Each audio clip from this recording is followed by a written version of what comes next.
This is the Chefs Inc. News Podcast. News for chefs, created by chefs.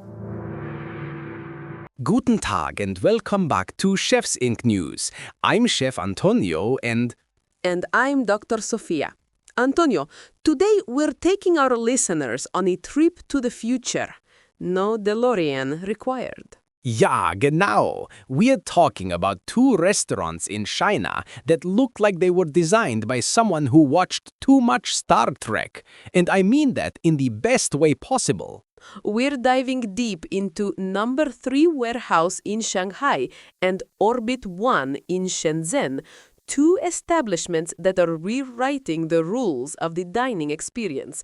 And trust me, there are some serious lessons here for every chef and restaurant operator listening. Wunderbar. So, grab your coffee, maybe a schnitzel, and let's talk about restaurants that make you feel like you're eating in the year 2050. Let's start with No.3 warehouse in Shanghai.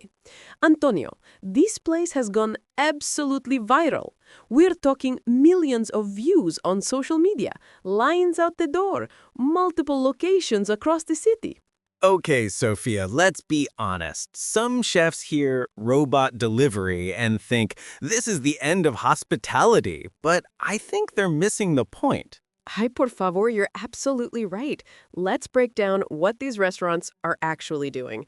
At Orbit 1, the magnetic levitation system doesn't replace the staff. It handles the repetitive task of carrying plates across a busy dining room. Cha, your servers aren't getting tired running back and forth. They can focus on what matters, greeting guests, explaining dishes, making recommendations, handling special requests. The technology handles logistics. Humans handle hospitality. That's the formula. And according to reports, the system is low noise and vibration-free, which actually improves the dining atmosphere. Now, at No.3 warehouse, it's less about robots and more about environment technology. Those mirrored surfaces, the lighting systems, the way they've designed the space to feel infinite and futuristic. That's architectural psychology, Antonio. Mirrors create the illusion of more space. The reflective surfaces amplify the lighting, making the restaurant feel more energetic.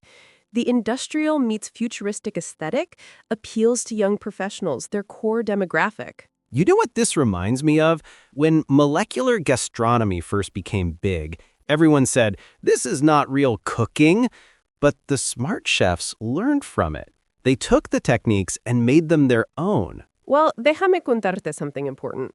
You don't have to install magnetic levitation in your restaurant tomorrow, but you do need to understand what these places are teaching us. So what can we learn? Let's get practical. Lesson number 1. Experience is the new currency. Look at the data. Both restaurants have gone massively viral. No.3 warehouse is one of the most photographed restaurants in Shanghai. That's not an accident. They designed every element to be shareable. In Germany, we have a saying, das Auge isst mit. The eye eats first. But these restaurants take it further. The entire environment eats first. Lesson 2. Technology should enhance, not replace. Orbit 1 uses robots for delivery, but they still have human staff. The balance is crucial.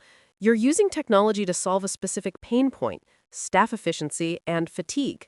Yeah, genau. And this is important. The food at Orbit 1 is Western fusion. Truffle pizza, pineapple fried rice, steaks. It's accessible. They're not trying to be a Michelin restaurant. They know their lane. Which brings us to lesson 3. Know your positioning. Orbit 1 is affordable and family-friendly. No.3 warehouse is trendy and Instagram-focused. Both are crushing it because they know exactly who they're serving. Wunderbar. You know what I find fascinating? Both restaurants prioritize presentation over culinary innovation. The food is good, not groundbreaking, but the delivery and environment are spectacular. And that's the strategic insight, Antonio. They're not competing with fine dining restaurants. They're competing with entertainment venues. They're an alternative to going to the movies or an arcade. Holy schnitzel, you're right. They've positioned themselves as an experience destination, not just a meal. Okay, chefs, let's bring this home. What can you implement in your own operation? Number 1, audit your space for Instagram moments. Is there one element in your restaurant that makes people want to pull out their phones? If not, create one.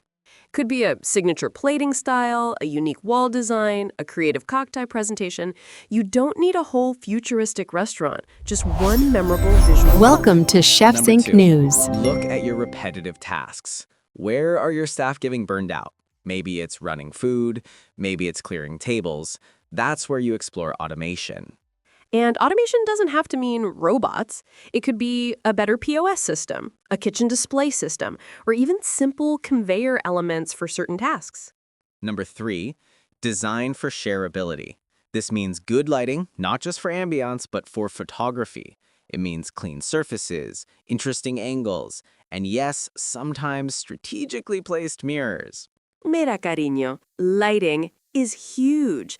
Both these restaurants understand that dim, moody lighting doesn't photograph well. They've invested in lighting that makes everything look incredible on camera. And finally, know your demographic. Orbit 1 targets families and tech enthusiasts. Number 3 warehouse targets young professionals and social media users. Who are you targeting, and does your concept speak to them?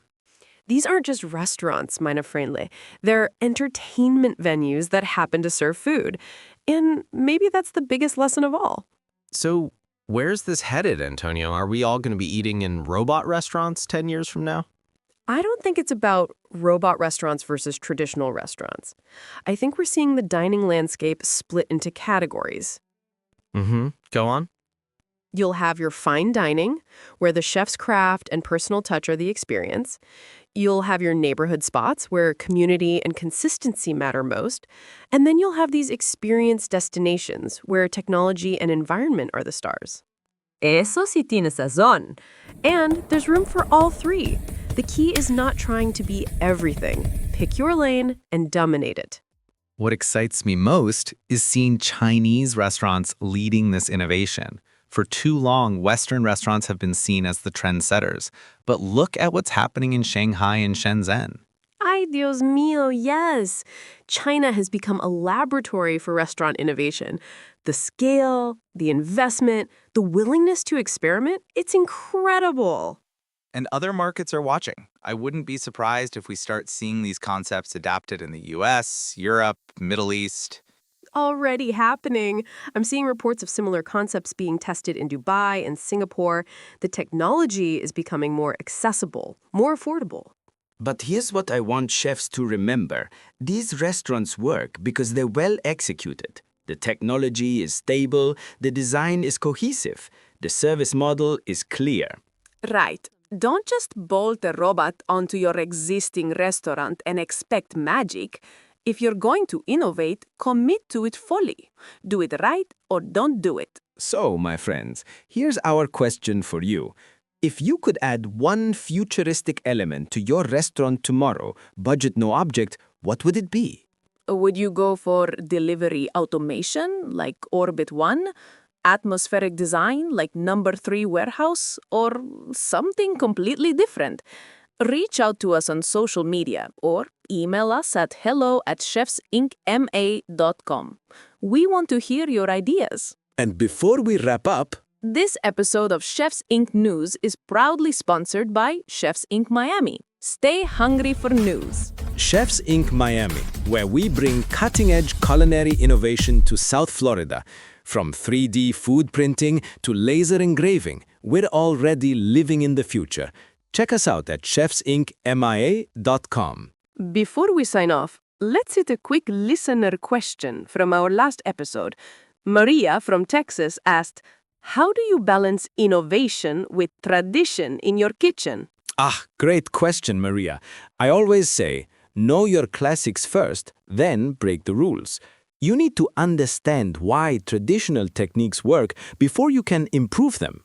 And from a business side, innovation attracts attention, but tradition builds loyalty. You need both.